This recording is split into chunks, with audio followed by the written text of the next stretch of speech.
Alright, so last time we left off with y'all went to the forest at the after a lot of shenanigans. Remember, if you all remember, you had to deal with the mutant baby that was created by somebody, some wizard. And I believe it was Verve that put it down. And then you had to go find the sacred pool of Raya, which y'all did after a truly staggering amount of time. And when you found the pool, you fought a bunch of beastmen. You killed them, but one of the beastmen did escape. You returned to Frida in the village, and she thanked you, gave you all some really, really powerful healing waters, which I believe Wrist is the only one who saved any. Everybody else drank and used theirs. Then you went back to the village, where you had a conversation with Anders about the script in the cave where the bear is, and Verve also, through being sneaky and elvish, or maybe just doing her job, informed Riemann about the bear, and he has decided to join you all. So your goal, at least at the end of last session, was that everyone had prepared to leave, and you were supposed to guide Anders, Sasha, and Riemann up to where the bear is. Riemann wants to kill it in glorious battle, whereas Anders' goal is to get to the cave and examine it. At the end of last session, y'all were a little bit spread out. So, for reasons, the Norskin dwarf, Drak Frostaxe, is not going to be with us this session.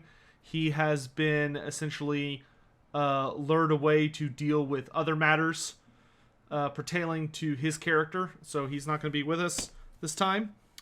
And so with that, if the three of you are ready, we will go ahead and just launch straight into you being with Sasha and Anders, and Riemann riding up upon his glorious horse Clements as y'all get ready to ascend the slopes of the Hager Crypts.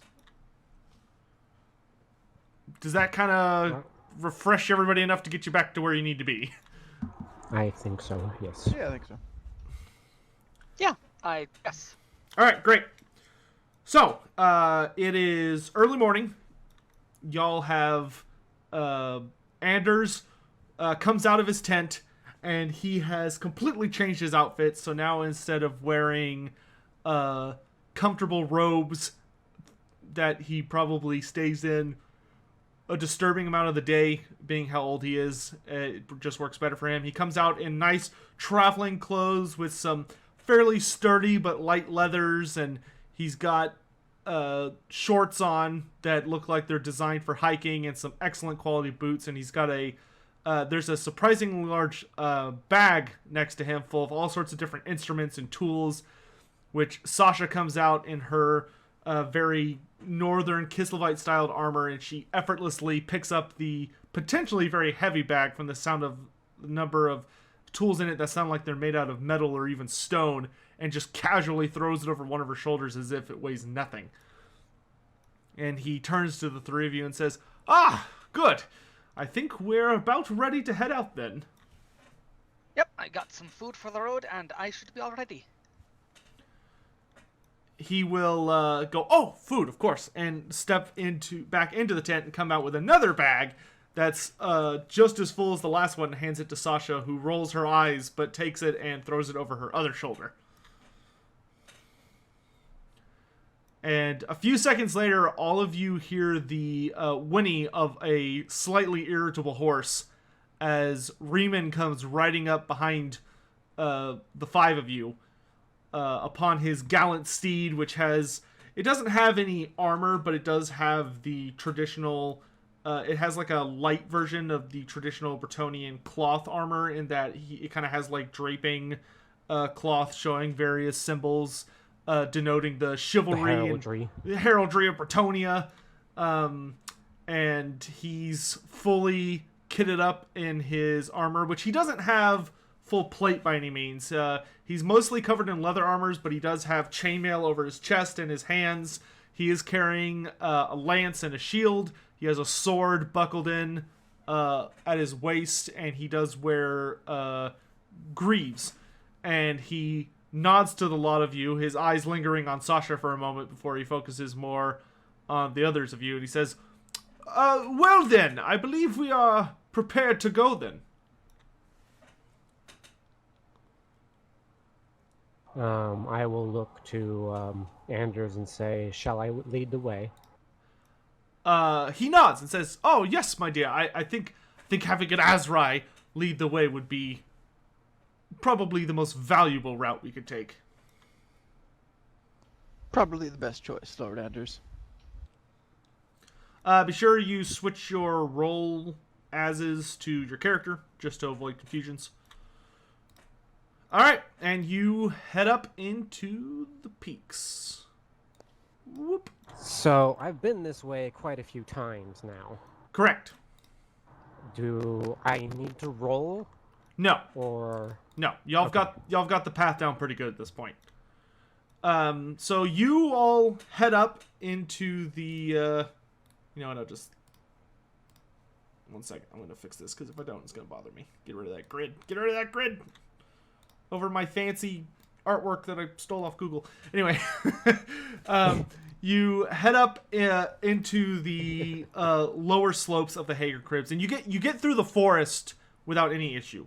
You pass through the Reichwald without any running into any goblins. You hear like natural signs of life, though they do get quiet as y'all get close. Birds seem to flee, and everything doesn't really want to be near these intruders in their realm. But you make pretty good time making your way to the peaks. And once again, you come to that classic fork in the road where you can go to one of the three peaks. But you've traveled here enough times, Verv, that you remember with no issue that the right peak is where your journey lies. That being said, you totally have the option to lead them off to a different one if you want. I will not. Okay, cool. So, you make your way up the steeps, and you start climbing up to towards the cave. And in your gut, you can already kind of start to feel a little bit of suspense, because it was a big bear in your defense. So, as you make your way up, you finally arrive at a familiar scene with the dead, decaying stench of dead, rotting goblin flesh on the breeze.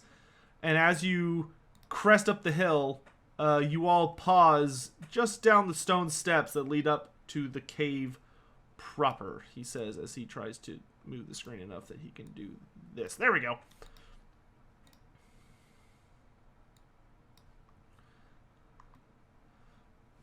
Anders strokes his beard thoughtfully as you all approach, and he says, "My, I take it that you had to fight your way in based on the stench." Oh yes, it was a real big fight. Very dramatic. He nods appreciatively at a scorched set of trees leading up one of the walls that lead above, and says, I could see that it was a tad destructive. Yes, indeed, the cave was sealed. He turns to you with a bit of a smirk, and he says, you do realize Lord Anders wants you to find intact trees, not to turn them all to ash at every opportunity.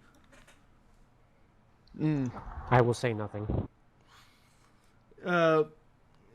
He turns to it and says, well then, anything we need to be aware of before we continue? The bear. What bear? Don't fool with the boy wrist, the bear.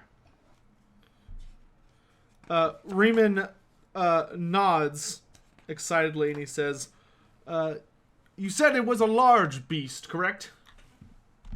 Yes, and I believe this is its home. It seems more territorial, and it left me alone so long as I left its territory. So it might What? be in there, or it might be outside. All right. Oh, there are my dice. Come here, you guys. I need you for my secret GM rolls. All right. So, Riemann looks down to you, Verv, and he says, "Go, be a deer and go lure out the beast, would you? My steed is not well inclined to battling in stunted caves." I will quirk my head up towards him and raise an eyebrow, but I will slowly nod and move up. All right. Anders, you can almost sense the excitement around him, but he sort of scoots up, and Sasha stays very close behind him, and he says, but as you approach the cave, you don't see anything or hear anything. I'm gonna try my really crappy stealth, and because I don't want to just like run into this thing. Exact 41. All right. You put yourself up against the wall, and you are as stealthy as you feel comfortable with, given the circumstances. I will peer in. Do I see anything? No. All right. You look I will in. The go cave inside. looks dark and gloomy and treacherous. All right. As you step inside, roll me a perception check. Basic. Uh-huh. Oh, damn. Yes, you can without even the slightest. The instant you step into the cave, the reverberations are so perfect that your elf ears delicately can pick out the bear's heartbeat as it's resting deeper within. And you can tell that this bear has lived for about 23 years. That based on its species, it's getting along in age, but it's a pretty amazing specimen for one of its kind. And it's been asleep for approximately about 3.5 hours. How much does it weigh? A lot. I don't know. A Probably. I don't know how much bears weigh. I don't want to Google it. A lot. It weighs a lot. Way more than you do. It does not seem aware of your presence. In fact, you feel 100% certain that if it can smell you, it doesn't give a damn. But if it can't, that would not surprise you. Okay. I really don't want to care.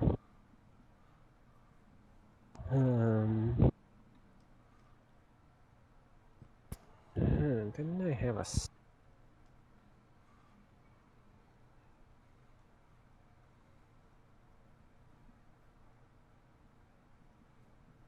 No, I didn't. I didn't take that spell.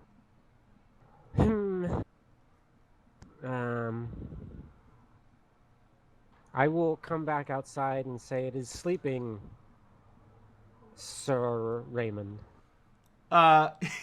He frowns and says, "Well, there's no honor in killing a sleeping beast.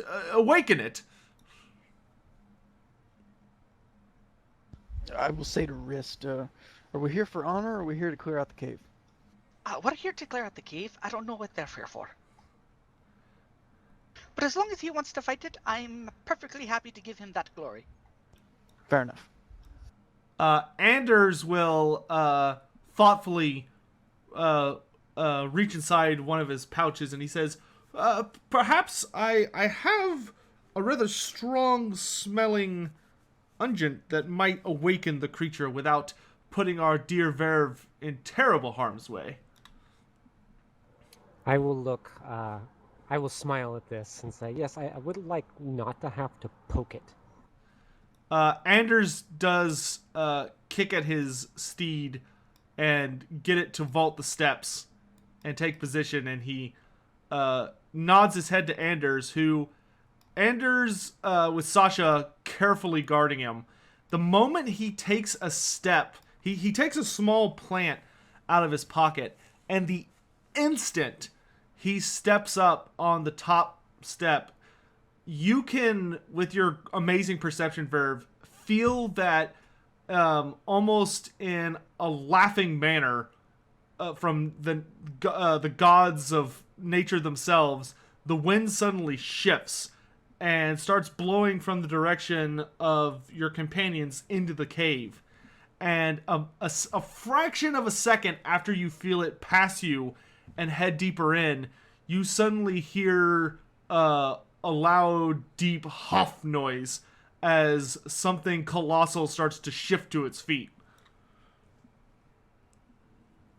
I will say, I won't shout, but I will say, like normally, that I think it's working, and I will step out of the cave and off to the side. Okay. Are you trying to be sneaky, or are you trying to just get I'm the hell out of the sneaking. way? Okay. As you take 2 steps, you suddenly hear a bone-rattling roar right behind you and have just enough time to look back to see the bear charging towards the entrance of the cave. But the thing that immediately catches you is that it looks frantically different from the last time you saw it. It still has some dirt and dried gore and stuff in the front part of its fur, but its eyes look almost, they're like bulging in some kind of frenzied rage as it comes barreling towards the front of the cavern, and it's foaming at the mouth, and its roars do not seem to be a declaration of stay away from me, but more of a I'm about to truly murder whatever the hell is going on. And as it comes charging out of the cave, it doesn't even so much as look at you before just launching forwards. I'm gonna clear that. Everybody roll I'm not initiative. gonna fight this thing. We doing the old system or the new one? We're doing the new system. Okay. Because the new system I find more interesting. And it's also it's actually easier to roll. I have to do less math. Because so that'd be a 2 plus 2 plus 9, which would be, he says, saying it'd be easier than having to do the math in his head. 2 plus 2, 13. Okay. And then Riemann. Can't forget Riemann. Oh, Riemann is very fast.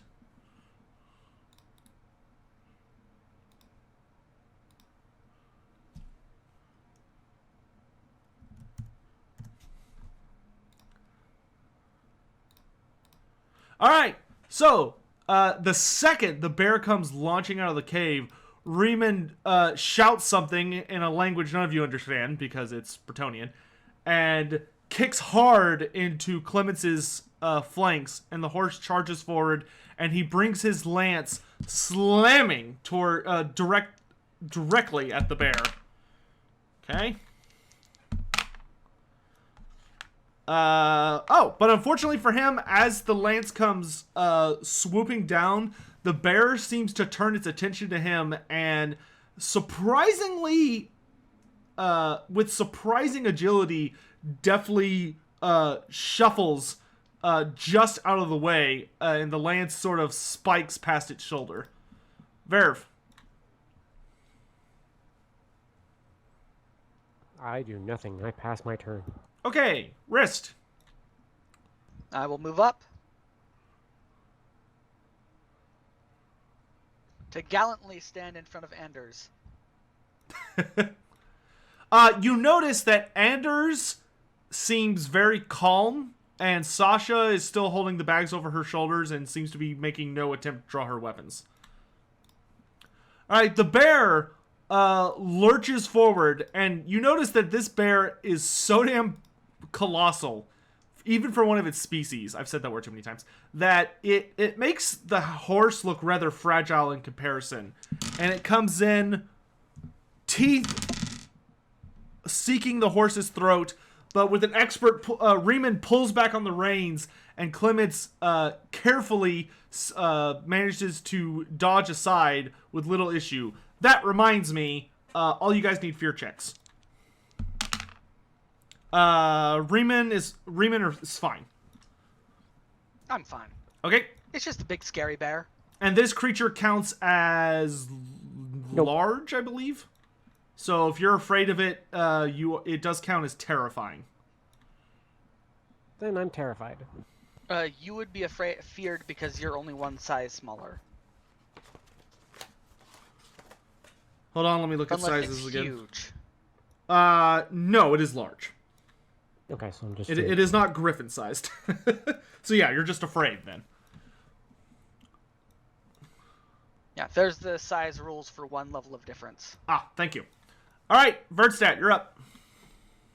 All right. Verstappen will move up, and then try and cast a flame spike at the bear. Okay.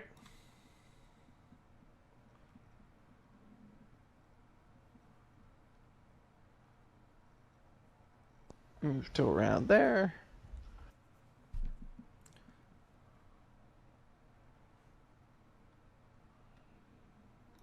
Nice. Man, look at all those freaking success levels. Hot damn. Woo! All right, so with that many success levels, there's not a lot you can do with it. Yeah, no. So, but that's gonna do. See, 3. So it's 3 plus your success level. So that's gonna be 9 damage to the bear. Yes, sir. Okay, it's 28 wounds, 9 damage, will minus 4 toughness is 5, so I'll put it at 23. Alright, it's Riemann's turn. He once again pulls back his lance and slashes at the beast. It dodges aside once more, dipping just below it, and its eyes seem to look past Riemann and be focusing in your direction, Wrist. But his horse will kick out and also miss terribly. Verv, you're up. I move the hell away. Okay, the bear seems completely not interested in you. How far can I move? I have movement 5.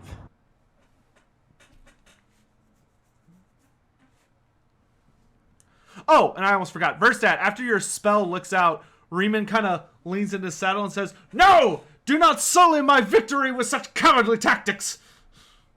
I will slay the beast!" Verstappen looked wholly unimpressed, but nods. Wrist, you're up. I'm going to use intuition to try to build up advantage. Okay. As I examine the still bear fear. and try to figure out the best way to, say, jump off this cliff if the bear comes charging. Go for it. You don't see a good path. It's a big bear.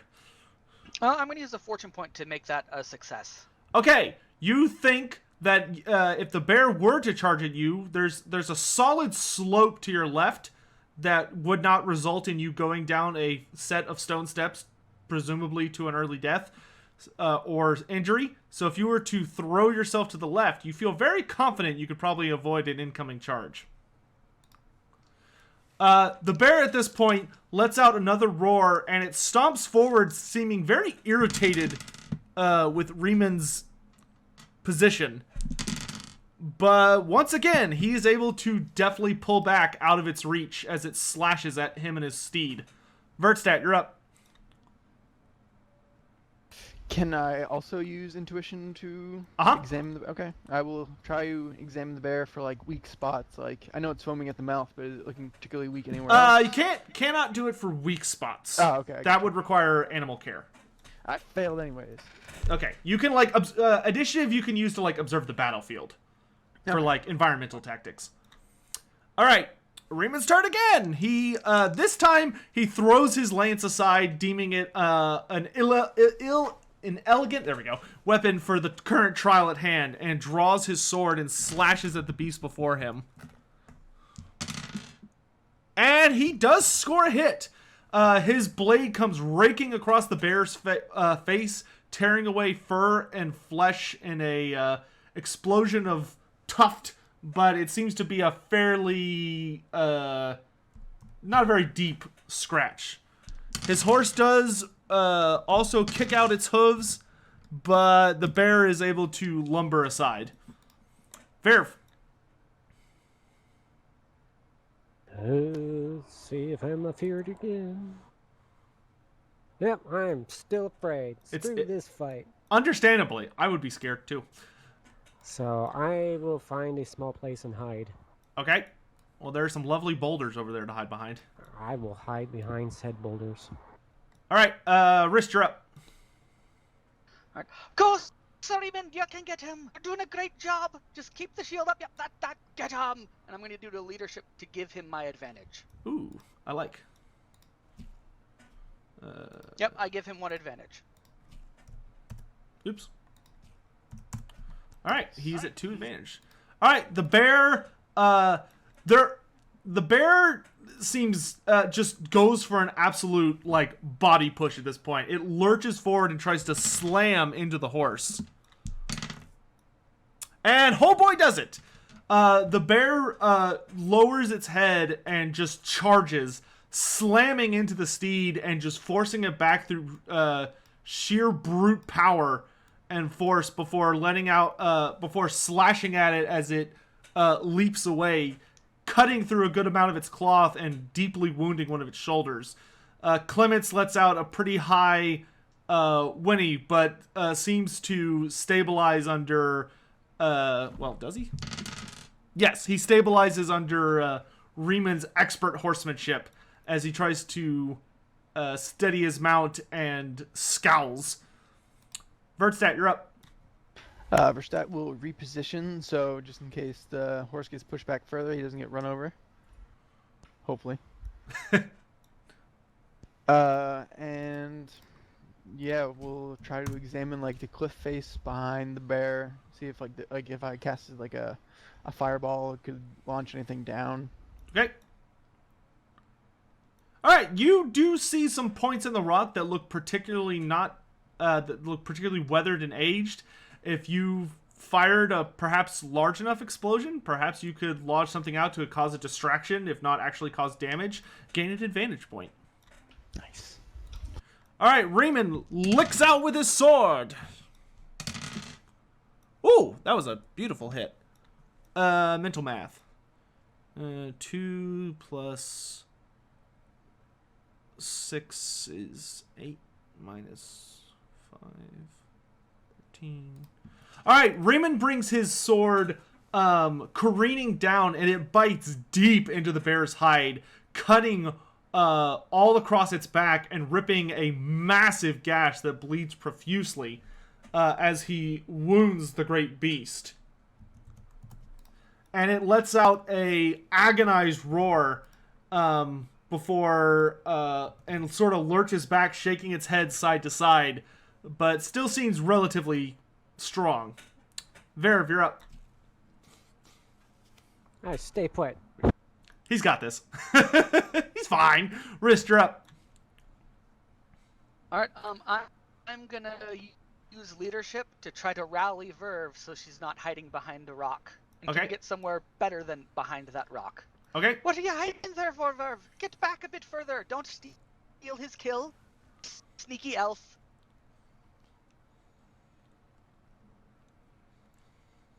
Yeah, so everyone plus 10 to psychology tests. Nice. All right. At this... Or... For what? I forget how long. It's don't worry about it. Hopefully he'll pass it next turn, but I think it's like a few turns. So as the bear kind of stumbles back a step, its eyes, all of you who have the ability to detect or sense magic, roll a intuition check.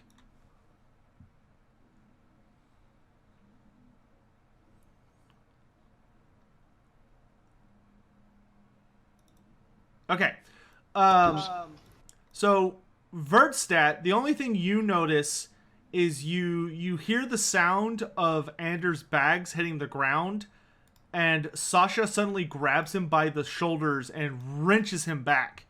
User in your channel timed out. Oh no! Who'd we lose? Ben. No. We'll wait for Ben. Yeah. Okay, so what just happened? He just lost all his stuff? No. She just dropped the bag so she could grab him because she had both hands full. Okay. Gotcha. And then we will wait for Ben.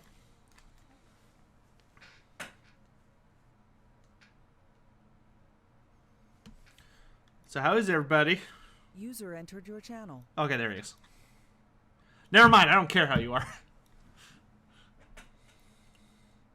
Alright, I'm back. Okay, great. So Sasha drops the thing she's holding, grabs Anders and pulls him back. And Verve, you can feel, like in your bones, a familiar feral animalistic pulse come from the cave. And you see the bear and the horse, Clements, both of their eyes seem to dilate. And there's almost like a sudden shudder that passes through the two of them. And in a sudden flash of much greater speed than it seemed to have a moment ago, oh damn, yep, the bear stomps forward and reaches, and it goes to bite at Clements, and Raymond pulls the reins, but Clements doesn't respond, and he pulls and kicks at it frenziedly, trying to get it to move, but it's too little, too late, as suddenly the bear's jaws come crunching into Clements' neck, and it tears its head to the side, almost decapitating the horse through sheer force. And there's a sickening sound of bone just being completely shattered and pulverized beneath this creature's jaws. And Riemann is thrown from Clements' back and lands with a loud oomph on the ground as he rolls. And he manages to roll to his feet without taking any crazy damage, but he kind of lets out a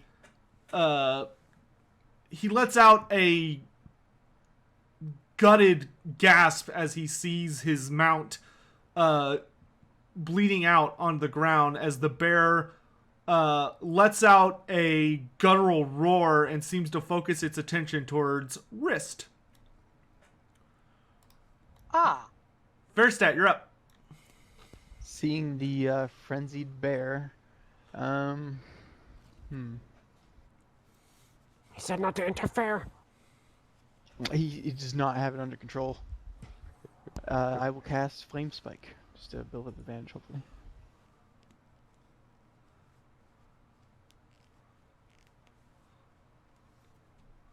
Oh, crit! Not like Nice. great kind of crit, but a good kind of, but not a bad kind of crit. All right, so that's gonna do a whopping 10 damage? yeah. So you throw out your hands, and a molecule of flame erupts into a dagger in the air that you hurl forward, and it slams into the bear's body, penetrating deeply as all the smell of burnt fur goes into the air. Let's see. 10 damage. Minus 4, 6. And the bear lumbers back and seems, kind of shakes its head, disoriented. And now it's Riemann's turn, not Ver's, because he's fast. He just lost his thing in the turn order. And he charges the bear, crying out in an anguished cry that in Xena language you don't understand. He runs forward screaming. You hear Clement somewhere in there, but he runs forward and brings his sword arcing up in the air down upon the bear, and he does have 3 advantage right now.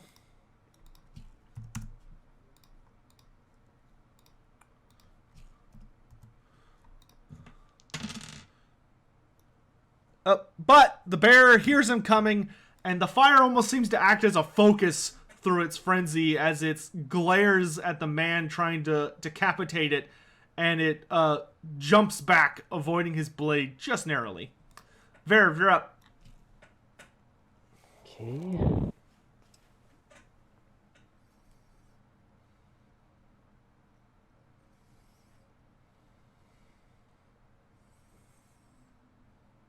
Nope. Even with the bonus. Too afraid. Yep. Wrist, you're up. So this Bretonian looks really upset about what just happened to his horse. Yeah, I'd say out of a 10 scale, he's probably at like a 9. Like, you can see the veins bulging in his exposed skin. His face is like a deep red. And he's like, he has tears running down his face in rage. Okay. And this is the hero of the camp, correct? I've heard stories about him from the that is what you have heard. Soldiers there. Yes, he seems very well respected as a fighter. His horse, is it still like shuddering, bleeding to death, or is it just dead? Like missing head? It may have like a few. It's been about 10 seconds. Nah, it's pretty dead. Like it's missing a truly horrifying amount of its neck. Okay, but it's still like bleeding spurts of blood. Yeah. The problem is the missing neck. All right, I have a flask of the healing wine thing. That. From Rhea. Okay. Interesting. Based off the wounds that my companions had, can I make an intelligence check or something to think whether or not I'd believe this could fix the horse? Sure. For me to give you a direct answer, you will have to roll very high. Or very low, rather. Alright. Like, you'll probably need at least 4 success levels. Alright, I think this is a brilliant plan. Okay. Am I within swiping reach of that bear? Barely not. It would not take it much effort to get to you, though. Alright, I will go to this fallen horse and try to pour in the wine. First, I'll splash it on the open wound of the neck, and then try to get it to drink it, because I don't know how this stuff works. Okay. You dash forward, applying the healing wine of Raya, the sacred wine, to the horse's exposed wounds, your hands getting covered in gore, and you do your best to get the creature to drink, even though it doesn't have a connecting esophagus at this point. And for a few moments, you do see the wounds slowly but surely starting to reknit together, but it looks like it's going to be a very concerning last-second race. Bear's turn. The bear is going to lash out,